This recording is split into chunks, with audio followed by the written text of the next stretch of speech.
नवाब मलिकांना तातडीचा दिलासा देण्यास हायकोर्टाने आता नकार दिलेला आहे।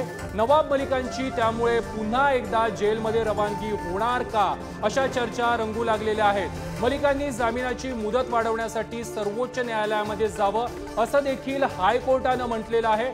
मलिकांच्या जामीन अर्जावरील सुनावणी आता 15 जानेवारीपर्यंत स्थगित करण्यात आलेली आहे। पुढील सुनावणीपर्यंत मलिकांना सर्वोच्च न्यायालयात जाण्याची मुभा देखील आता मुंबई हायकोर्टाने दिलेली आहे। आताच्या क्षणाची ही सर्वात महत्त्वाची बातमी आहे।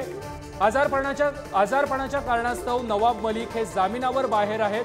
11 जानेवारीपर्यंत नवाब मलिक हे जामिनावर बाहेर असणार आहेत। मात्र नवाब मलिकांना तातडीने दिलासा देण्यास आता हायकोर्टाने नकार दिलेला आहे। नवाब मलिकांची त्यामुळे पुन्हा एकदा जेलमध्ये रवानगी होणार का अशा चर्चा आता रंगू लागल्या आहेत।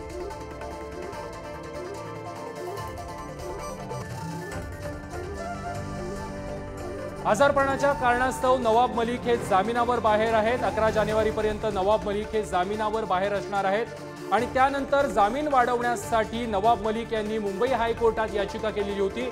या याचिकेवर सुनावणी करताना मुंबई हायकोर्टाने तातडीने नवाब मलिक यांना दिलासा देण्यास नकार दिला आहे।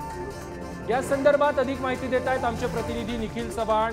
निखिल, नवाब मलिकांना तातडीने दिलासा देण्यास हायकोर्टाने नकार दिलाय, त्यामुळे नवाब मलिक यांची पुन्हा जेलमध्ये रवानगी होणार का असा चर्चा रंगतायत। काय अधिकचा तपशील आहे?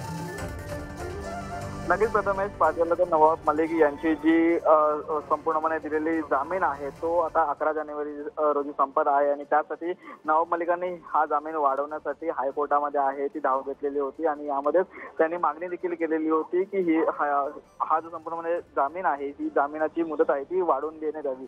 परंतु नवाब मलिक यांना जामिनाची मुदत वाढवण्यासाठी त्यांनी सर्वोच्च न्यायालयात जावं असं हायकोर्टाने आहे ते आता त्यांना म्हटलेलं आहे आणि त्यांनी तातडीचा दिलासा देण्यास त्यांना हायकोर्टाने नकार दिलेला आहे। पाच झालं तर हायकोर्टात जामिनासाठी दाखल केलेल्या याचिकेवरील सुनावणी ही 15 जानेवारीपर्यंत तहकूब देखील करण्यात आलेली आहे।